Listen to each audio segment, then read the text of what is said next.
আসসালামু আলাইকুম সবাইকে, কেমন আছেন সবাই? আশা করি সবাই অনেক ভালো আছেন। ধারাবাহিক স্পোকেন ইংলিশ ক্লাসের সপ্তম ক্লাসে আপনাদের সবাইকে অনেক বেশি স্বাগতম। আজকের ভিডিওটি হতে যাচ্ছে দারুণ এবং ইন্টারেস্টিং, কারণ আজকের ভিডিওতে আমরা এমন একটি মেথড শেয়ার করব যে মেথডটি ফলো করে আপনি আপনার স্পোকেন ইংলিশ লেভেলকে নেক্সট লেভেলে নিয়ে যেতে পারেন। যারা আমাদের আগের ভিডিওগুলো দেখেননি চাইলে 1 থেকে 6 সিরিয়ালে দেখতে পারেন এবং এই ভিডিওগুলো দেখে কিন্তু আপনার স্পোকেন ইংলিশ লেভেলকে আপগ্রেড করতে পারেন। সো কোন সেই মেথড সেটাই আমরা এখন দেখাবো। আজকের যে মেথড সেটা হচ্ছে 8-4-20 রুল। আমরা বিগত ক্লাসে আপনাদের দেখিয়েছিলাম একটি ভার্ব থেকে কীভাবে 8টি সেন্টেন্স তৈরি করতে হয় পার্সন চেঞ্জ করে, তারপর নেগেটিভ পজিটিভ কীভাবে তৈরি করতে হয়, যেমন I go to school, I don't go to school, do I go to school, don't I go to school, এভাবে প্র্যাকটিস করে দেখিয়েছিলাম। কিন্তু আজকে আমরা দেখাবো কীভাবে ডব্লিউএইচ কোয়েশ্চেনগুলো সহ আপনি প্র্যাকটিস করবেন। অলরেডি আমরা পার্সন এবং 4 রুলস কীভাবে প্র্যাকটিস করতে হয় সেটা আপনাদেরকে প্রথম দ্বিতীয় ক্লাসে দেখিয়েছি। এবার আমরা দেখাবো কীভাবে আপনারা ডব্লিউএইচ কোয়েশ্চেনগুলোর সাথে 20 সেন্টেন্স প্র্যাকটিস করে একসাথে 8-4-20 রুল প্র্যাকটিস করতে পারেন। সো আমরা প্রথমে ডব্লিউএইচ কোয়েশ্চেনগুলো আবার বোর্ডে লিখবো। যেমন ডব্লিউএইচ কোয়েশ্চেনগুলো কী কী ছিল? হোয়াট, কি, এগুলো আমরা প্রথম ক্লাসে আপনাদের দেখিয়েছিলাম। ওয়েন, কখন, ওয়্যার, কোথায়, ওয়াই, কেন, হাউ, কিভাবে, হুম, কাকে, হু, কে, হু, কে কে, একটা সিঙ্গুলার এবং আরেকটা হচ্ছে প্লুরাল। তারপর আপনি বলতে পারেন হুইচ, ড্যাশ, কোনটি, হোস প্লাস নাউন মানে হচ্ছে কারটি। সো এখানেও একটি নাউন হবে। সো আমরাও হুইচ এবং হুজের সাথে একটি নাউন যুক্ত করবো, যেমন হুজ প্লেস, হুইচ প্লেস, এরকম। সো 1 2 3 4 5 6 7 8 9 10 এই যেই ডব্লিউএইচ কোয়েশ্চেনগুলো আছে সেগুলো থেকে আমরা সেন্টেন্স তৈরি করবো এবং আপনাদেরকে দেখাবো প্র্যাকটিস কীভাবে করবেন। ধরেন আমি এই ডো ভার্বটি দিয়ে প্র্যাকটিস করবো। আপনারা জানেন ডো মানে করা, এবং আমি আপনাদেরকে প্রথম ক্লাসে দেখেছিলাম কীভাবে এর সাথে 8টি পার্সন যুক্ত করে সেন্টেন্স তৈরি করা যায়। যেমন আই ডো আমি করি, উই ডো আমরা করি, ইউ ডো তুমি করো, ইউ ডো তোমরা করো, হি ডাজ সে করে, শি ডাজ সে করে, দে ডো তারা করে, ইট ডাজ ইহা করে। অর্থাৎ একটি ভার্ব থেকে 8টি সেন্টেন্স, এটা হচ্ছে 8।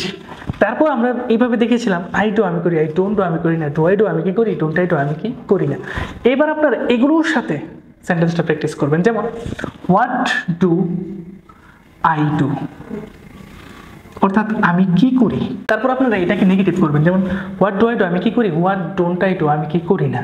তারপর when do I do, just এগুলো ঠিক থাকবে। এখানে জাস্ট আপনার ওই সেন্টেন্সটা বসিয়ে দেবেন, এখানে অক্সিলারি ভার্বটা আগে আনবেন, তারপর আপনার সাবজেক্টটা হবে, তারপর হবে ভার্বটা।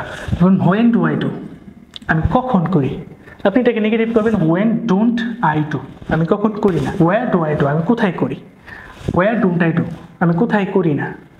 Why do I do আমি কেন করি। Why don't I do আমি কেন করি না। ঠিক এইভাবে প্র্যাকটিস করবেন। How do I do আমি কিভাবে করি। How don't I do আমি কিভাবে করি না। এটার সাথে আপনি একটু উইথ লাগিয়ে দিবেন। With whom do I do আমি কার সাথে করি। With hmm don't I do আমি কার সাথে করি না। একটা পজিটিভ একটা নেগেটিভ, বাংলা অর্থ সহ প্র্যাকটিস করবেন।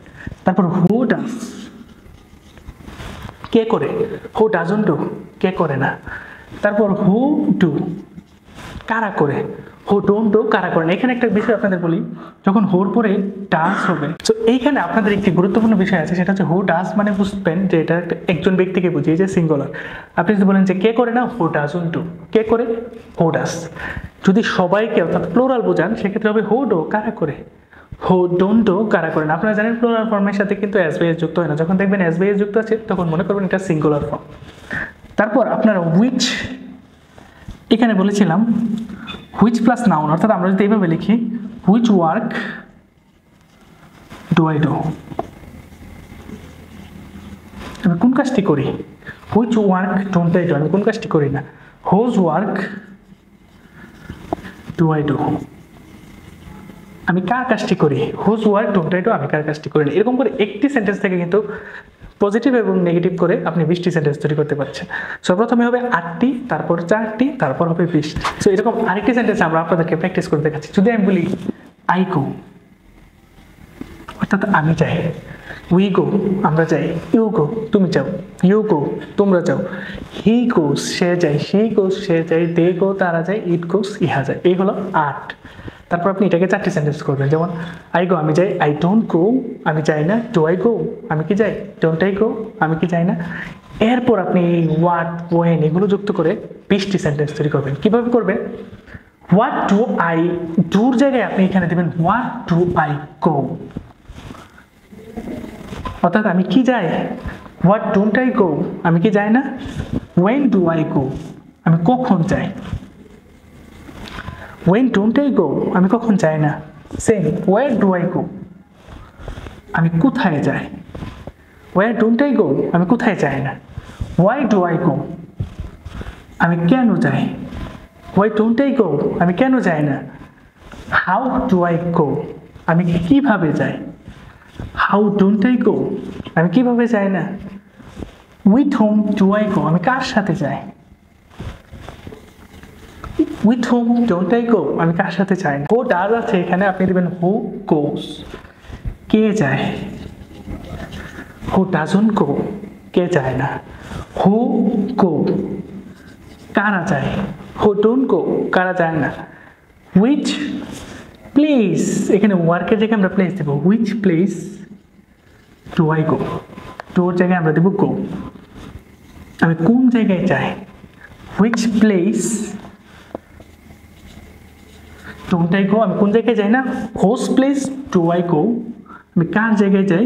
হোস প্লেস ডোন্ট আই গো আমি কার জায়গায় যাই না। জাস্ট এইরকম করে কিন্তু আপনি যদি প্র্যাকটিস করেন তাহলে কিন্তু আপনি যে কাউকে ইংরেজিতে প্রশ্ন করতে পারবেন এবং যে কোনো সিচুয়েশনে ইংরেজিতে যে কোনো কথা বলতে পারবেন। সো আমি জাস্ট ডো এবং গো দিয়ে প্র্যাকটিস করেছি। আপনারা যে কোনো ভার্ব নিয়ে eat, learn, play, think, walk, run সবগুলো দিয়ে জাস্ট প্র্যাকটিস করলেই কিন্তু ম্যাজিকের মতো আপনি ইংরেজি বলা শিখতে পারবেন, যে কাউকে ইংরেজিতে প্রশ্ন করতে পারবেন এবং আপনার ইংরেজি বলার দক্ষতাকে নেক্সট লেভেলে নিয়ে যেতে পারবেন। সো পরের ক্লাসটি আরও ইন্টারেস্টিং হতে যাচ্ছে। পরের ক্লাসে আমরা দেখাবো এই স্ট্রাকচারগুলোর সাথে টেন্সকে কাজে লাগিয়ে কীভাবে বিভিন্নভাবে সেন্টেন্স মেকিং প্র্যাকটিস করবেন। আপনারা অলরেডি জানেন আমরা 30টি স্পোকেন ফ্রি ক্লাস দেওয়ার সিদ্ধান্ত নিয়েছি এবং বলেছি যারা আমাদের এই ক্লাসগুলো দেখে ইংরেজি শিখবে এবং কমেন্ট করবে তাদের জন্য রয়েছে স্পেশাল গিফট। এবং গিফটটি পেতে আপনাকে জাস্ট কমেন্ট করতে হবে এবং ভিডিওটি শেয়ার করে দিতে হবে। সো পরবর্তী ক্লাস দেখার অপেক্ষায় থাকেন।